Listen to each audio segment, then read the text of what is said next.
to mind, but occasionally there have been times when I've been working with someone for a while, say, you know, weekly or fortnightly lessons, and I think, I'm trying everything. Something's not working. And each week I'm thinking, oh, so-and-so's coming, okay. How could I approach it today? And so I've had a lot of clients, enough clients that it's significant.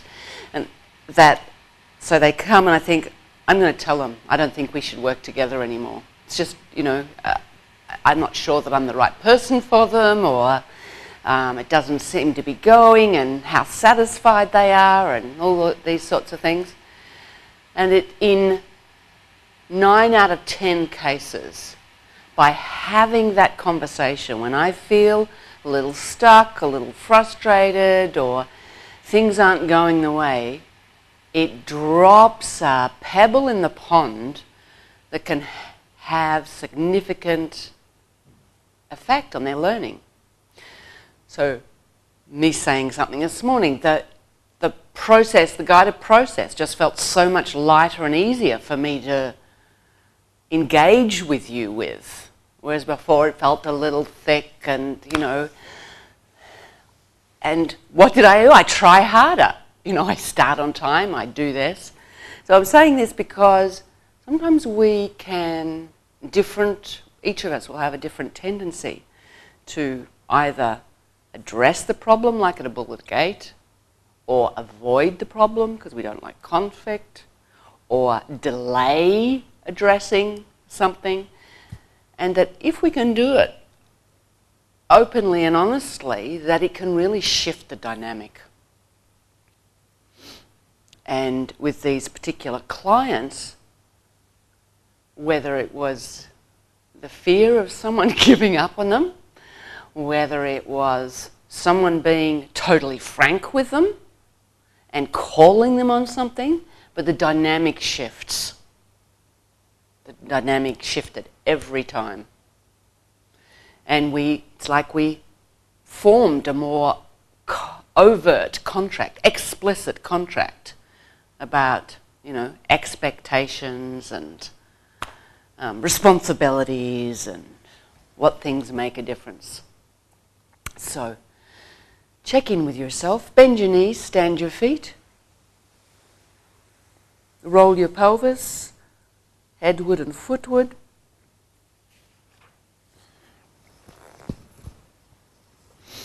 Just see how it is now. And then put the soles of your feet together, open your knees to the sides, and explore rolling, turning your pelvis a little to the left and a little to the right in order to. So you're connecting the intention of the movement of your pelvis right and left to lower first one thigh in the direction of the floor and then the other. Just notice what you sense now after looking at the skeleton and getting inspiration from how other people were learning about themselves and from having someone's hands on you.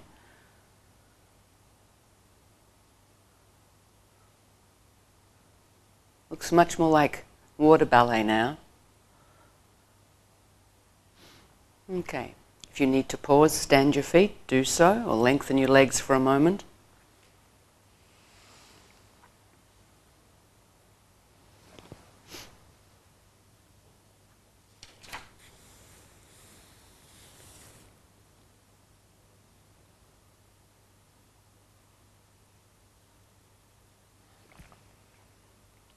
Come back to the same configuration. Now think that you're lying on a dial. 12 o'clock is in the direction of your feet. 6 o'clock is in the direction of your head. And roll your pelvis. 12 to 6.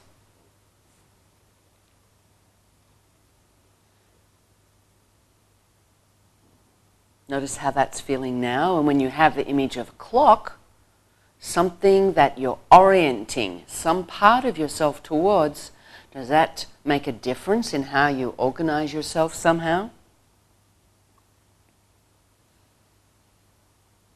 Listen to how the movement travels. Upwards through your spine when you go in the direction of 6, and then when you go in the direction of 12, the tilting of your pelvis pulls your spine downward in the direction of your feet.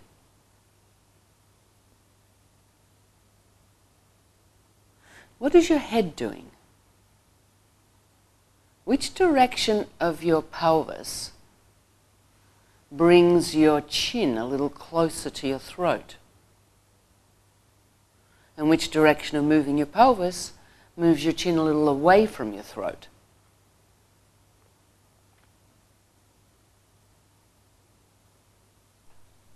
And when do your knees, which direction do your knees tend to open a little bit more? And which direction do they close or lift away from the floor?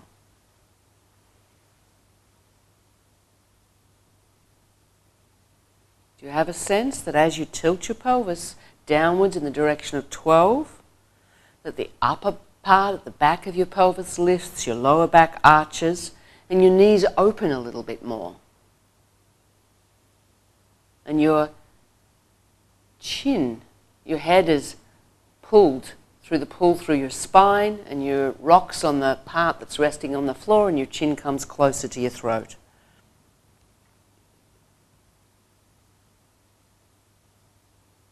Next time you rock your pelvis down to 12, can you stay there?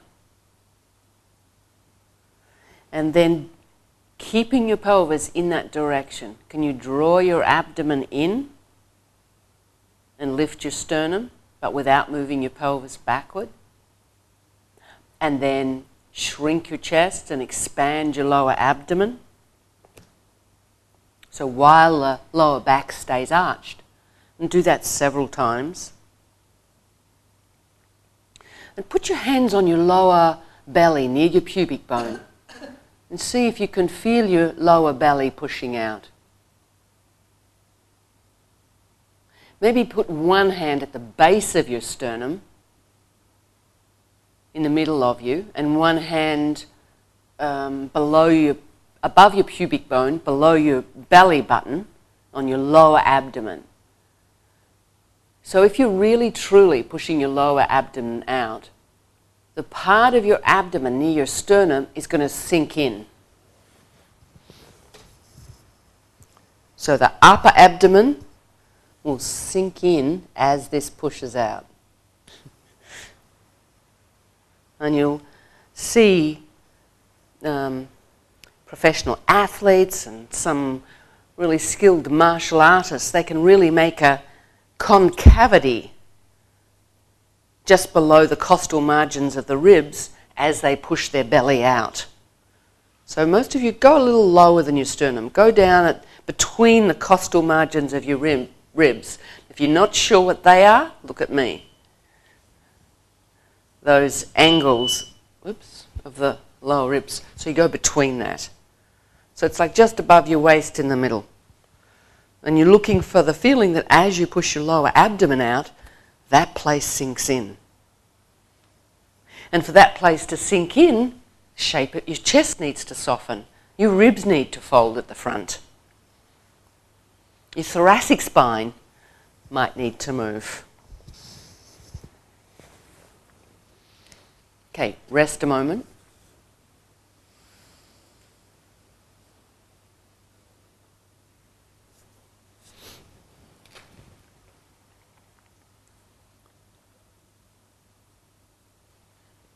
Try it with your legs long.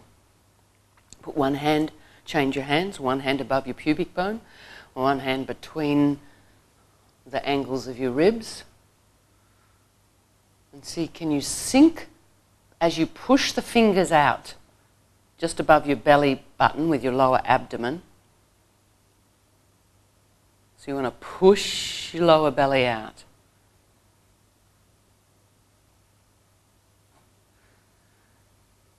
So try making a sound with it.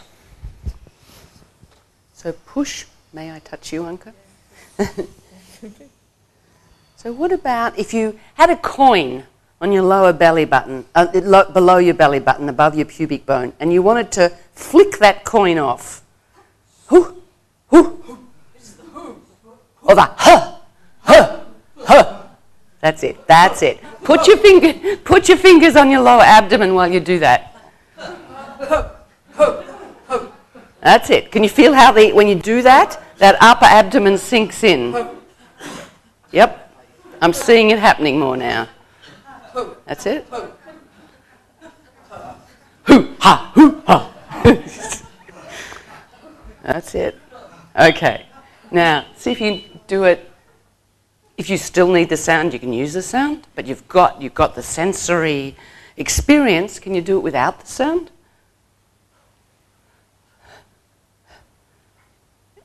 And then, so it's become a possibility. So it's from impossible, it's starting to become possible. And then you can improve the ease of that possibility by being able to do it a little slower or a little faster. But that'll keep you, entertained while you go to sleep tonight. Now you know what I do in my spare time.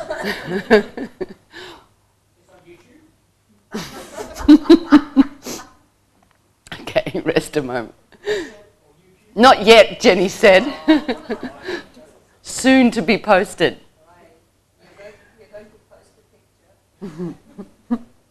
Okay, can you put the soles of your feet together? Knees to the sides. And move your pelvis right and left. Taking one thigh down to the floor, sending your knee away from you, and then the other, and just see, is that any different?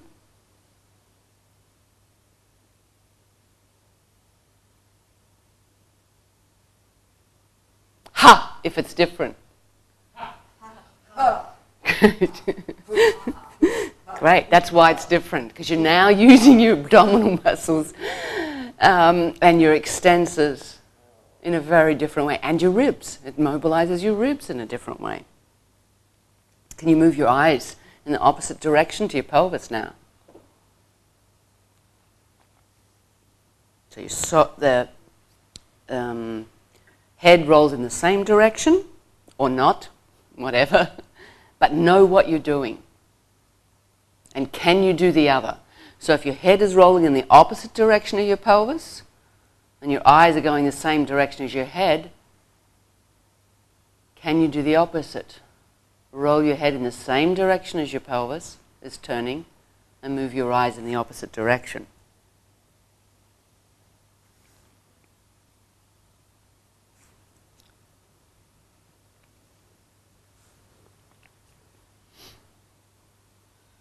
Okay, rest.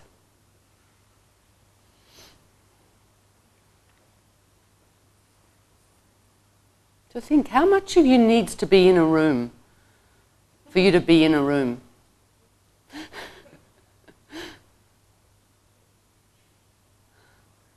It's the puzzle. What do they call them? Brain teasers? Pardon? It's a koan, it's a zen. Thank you. Yeah, how much? So that's, if you think you know the answer, you can call it out. Or you can think about it tonight. Huh? Then you're out of the room. If none of you is in the room, you're out of the room.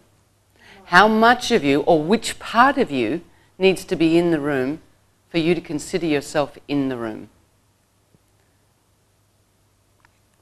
So while you're thinking about that, could you roll yourself up to sitting, or not? Roll up to sitting, put the soles of your feet together.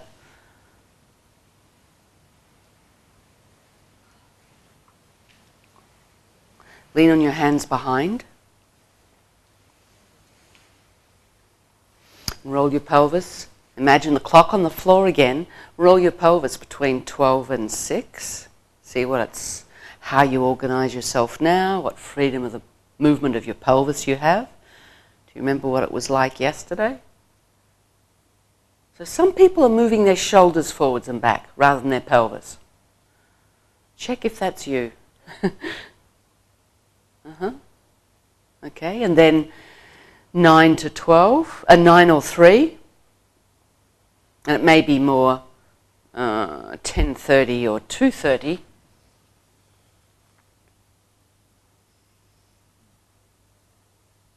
Feel how you can use your hands against the floor. What direction is your head move in?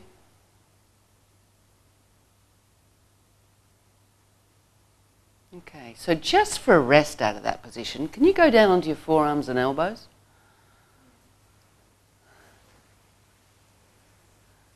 See what that's like.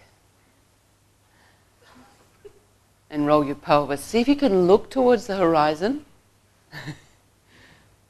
Look towards so your head is like for standing, as much as possible. Your head is as if the same relationship to gravity as if you were standing. And roll your pelvis 12 to 6. It's restful, huh? Yes. Some people will find this restful, and other people will find this really challenging. So roll your pelvis 12 to 6. Feel what happens through your spine, through your shoulders.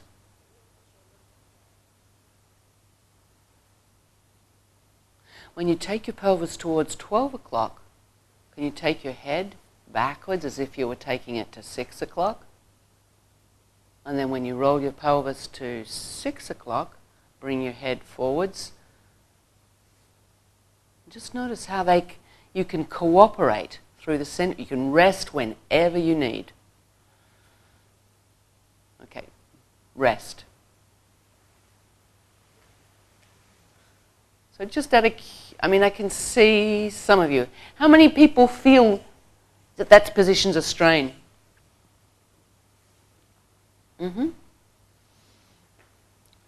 So if it was a general public class, you'd probably find 95% of the class would find that a strain. I counted about 6 hands. So pop your hands up again. 1, 2, 3, 4, 5, 6, 7. 6.5. 6. Good. 6. Pardon? Yeah, it's all about the neck component. Yeah, so without the neck component, it wasn't a strain, but as soon as coming forward with my head, that layer felt like. And what about holding your head vertical? Was that challenging? No. No? Okay, we'll talk about why later. Okay, come back to that position.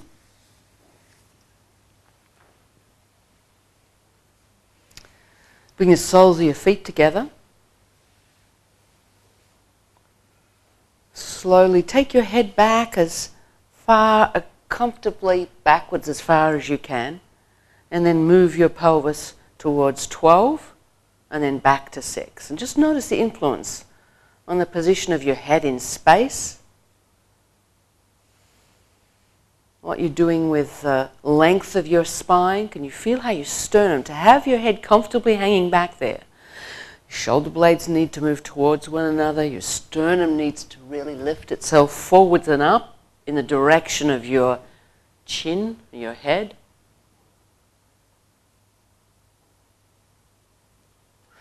And your elbows need to be really supporting your shoulder girdle. Okay, rest a moment.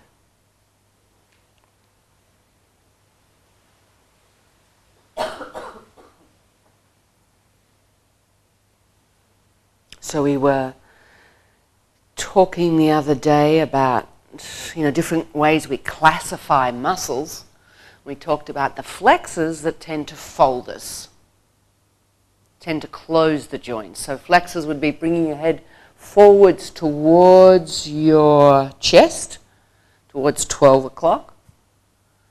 And the extensors of the neck, or what you were trying to quieten down in the lesson coming to standing this morning, they're the ones that usually hold your head up, because most of the weight of the head is in front of the axis that the head is carried on. In this position, if our chest isn't really supple, if we have had injuries in our neck or something like that, then if the head can't find a vertical organisation that's like standing, then the flexor muscles of the neck are doing the work of holding the head vertical. And that's not their usual function. If you think about, you know, I mean, for me it's carrying wood at the moment. So I carry wood, and when I carry wood, I'm bending my arms, I'm loading myself up with a wood to bring it in the house. I'm using the flexors of my arm. They're strong. But if you ask me to carry that wood, you know, 2 houses up, I'd probably get pretty tired by the time I got there. So the muscles that tend to close our joints, the flexors, like to work, or are best suited, let's say, best suited to working faster, contracting powerfully for short periods of time. The extensors, the ones that stop working when we fall asleep and our head drops down, that's what the extensors are at the back of the neck. They can work, they tend to contract slowly, they can take, and over time, long periods of the time, they can sustain contraction without fatiguing. When you ask a flexor to contract, like the muscles at the front of the neck, to hold the head up, it gets pretty uncomfortable pretty quick. So come back up to that position, see how it is for you.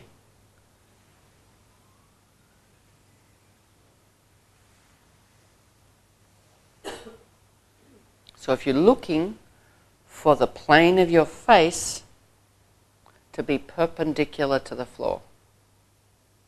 And now in this position, can you roll your pelvis so soles of the feet together and turn your pelvis. So first your right knee comes towards the floor and then your left knee. So start with your head looking forward as much as you can, as you're able. Feel what happens through your spine. Is your head moving in the same direction now or the opposite direction? Some people were struggling with the fact that it was easier to turn their head in the opposite direction. Maybe you notice that your nose is pointing in the direction of the leg that's going towards the floor.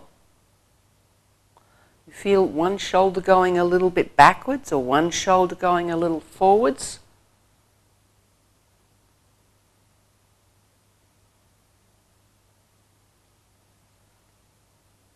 Great. Doing fabulously. Okay, rest on your back.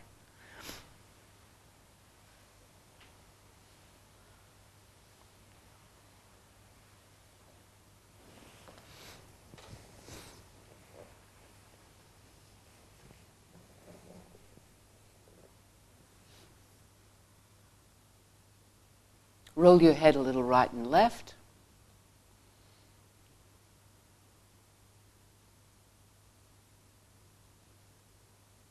Check in with what you feel there now. And then roll yourself back up to sitting, leaning on your forearms and elbows, the soles of your feet together. And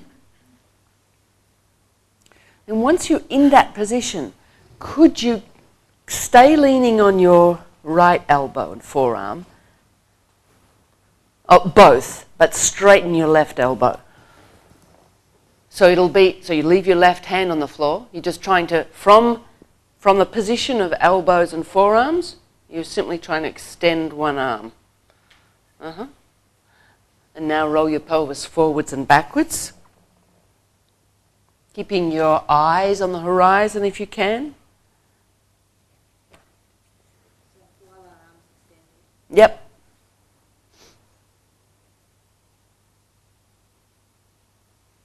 And then roll your pelvis left and right.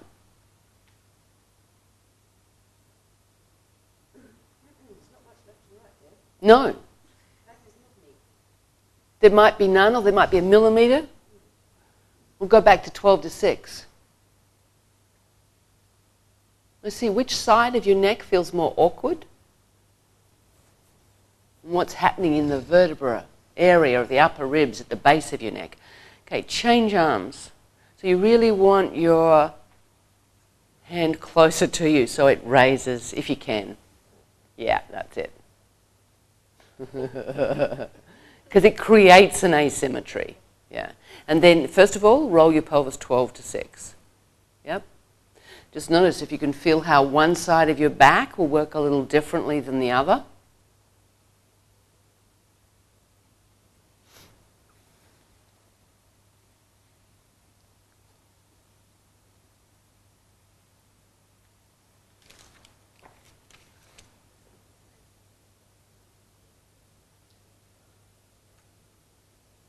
Okay, come back onto both forearms and elbows and move your pelvis 12 to 6 again.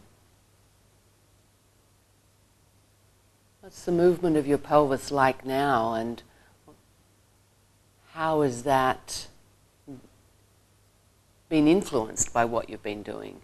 You feel that your pelvis is now beginning to move in a larger range of movement, changing its orientation through space. Feel the influence on your knees. Clearer that your knees are opening and closing, getting further apart from one another, and then also lowering towards the floor, and then getting closer together a little bit and lifting away from the floor. Okay, rest on your back.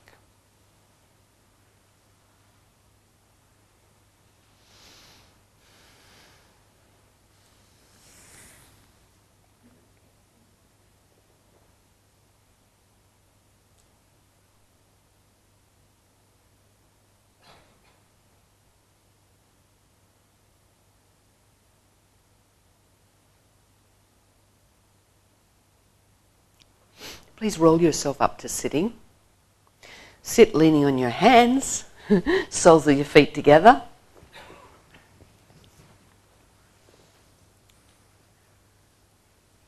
And imagine that you're sitting on that imaginary clock. Roll your pelvis towards 12 o'clock and towards 6 o'clock.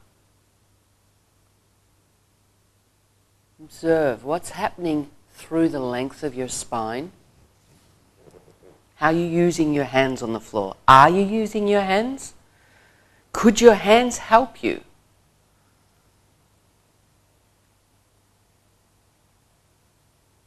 Where would your hands need to be in order to help you? And what sort of help might they offer? We're doing a lot of exploration with shoulder girdle and the clavicles and the upper ribs. Which direction of moving your pelvis would it help to press your hands into the floor? And do you have any sense that that lifts your sternum? Allows for you to arch your thoracic spine a little bit more, which enables your pelvis to go forwards? So for your pelvis to be free, your head needs to be free. And all the vertebrae in between need to be free.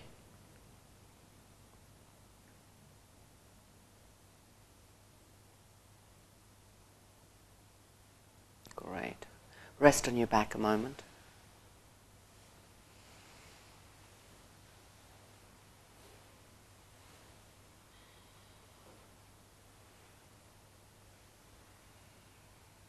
Is it a different you moving your pelvis today?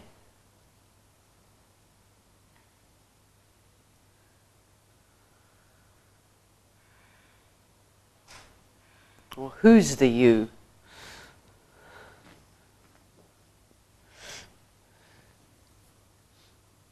Please roll yourself back up to sitting, soles of the feet together, leaning on your hands behind you.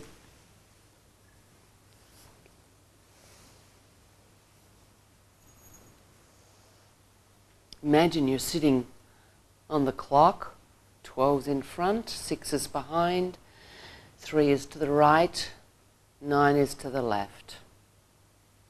Could you begin to move your pelvis in a circle, gradually orienting yourself from 12 to 1 to 2,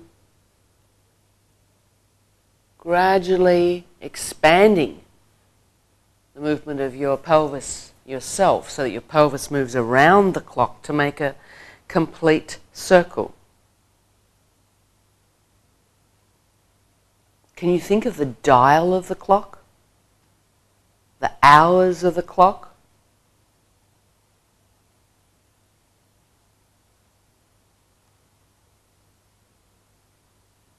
Could you imagine that you had, as well as your clock underneath you, that you had a stick? Well, you can do a length of stick you like, but a stick that was connected to into your belly button. You didn't have to hold. And feel, could that stick, the end of the stick, describe a cone while you move your pelvis around the hours of your clock?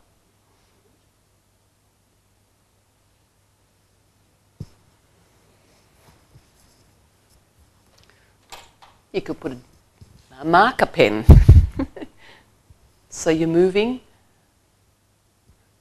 you're imagining a stick in your navel. And then moving, so your stick moves in a cone kind of shape. Now maybe it won't be a cone. Maybe it'll be a ravine or a letter. And change directions.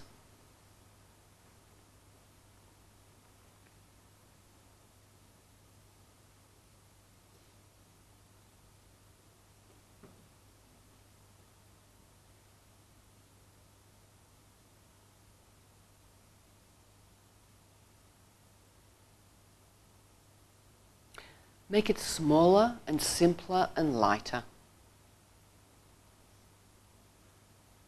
And a little quicker. A little less well. A little less beautiful. Pay attention to your knees and the amount of lifting of your knees. And do 5 or 6 times in one direction. 5 or 6 times in the other direction. Just notice, what's your head doing?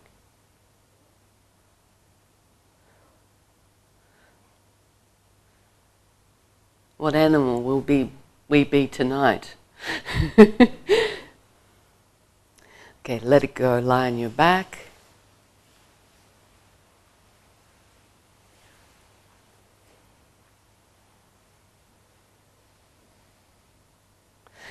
Notice how you sense yourself, how you sense the floor beneath you.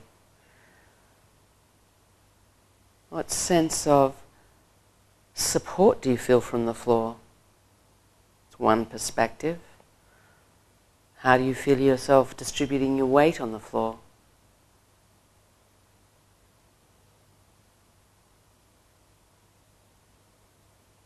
Has the floor ironed itself out a little bit? As somebody once said to Moshe. Okay.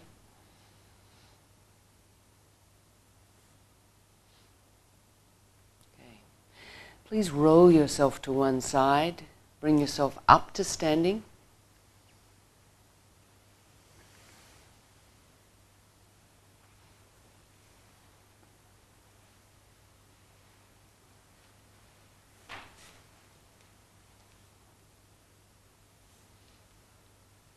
Take a moment in standing just to notice if anything presents itself to your attention. Something new might interest you, and then when you're ready, begin to move your pelvis a little left, a little right, a little forwards, a little backwards. And then in a circular fashion.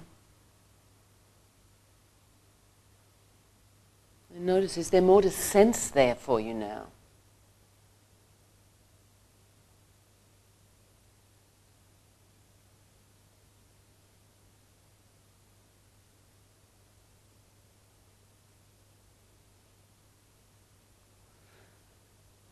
And then go for a walk and see what your walking is like now.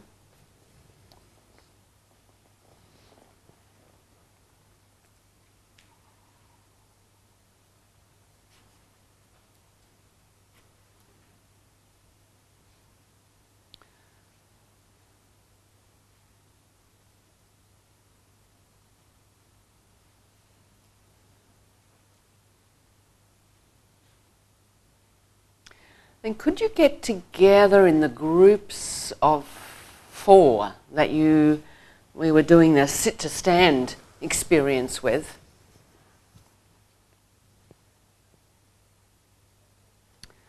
And you're going to sit, 2 people will sit, 2 people will observe.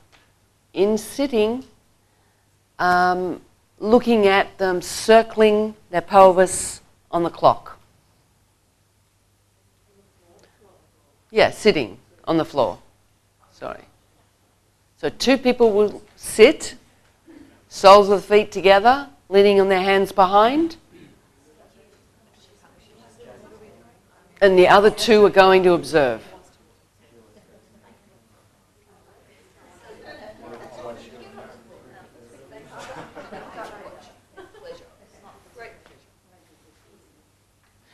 So you're going to lean on your hands behind.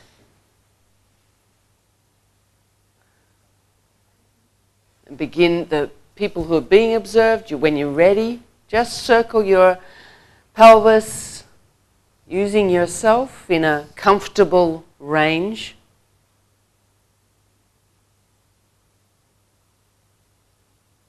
And observers, you're going to just watch them, thinking of the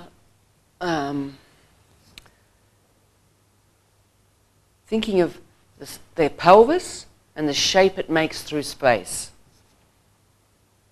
in particular.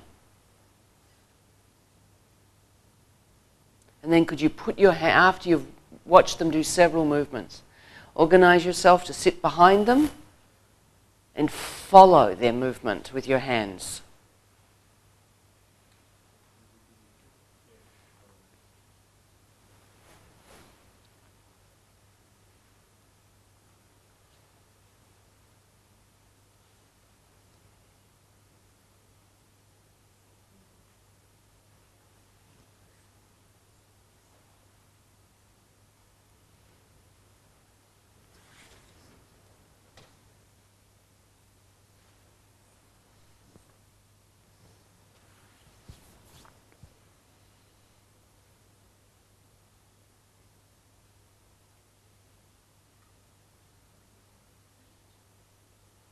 How do you need to organize yourself to make it possible to follow the path of their pelvis as it circles?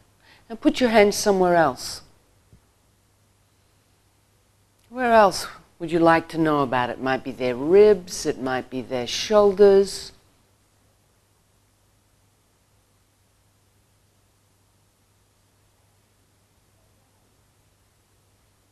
And people who are moving, could you think, is your partner following you or leading you? Are they going along for the ride? Or do you... for sometimes it can be a very fine difference. But if you feel they're leading you, or you'd like a different contact of their hands, could you feed that back to them?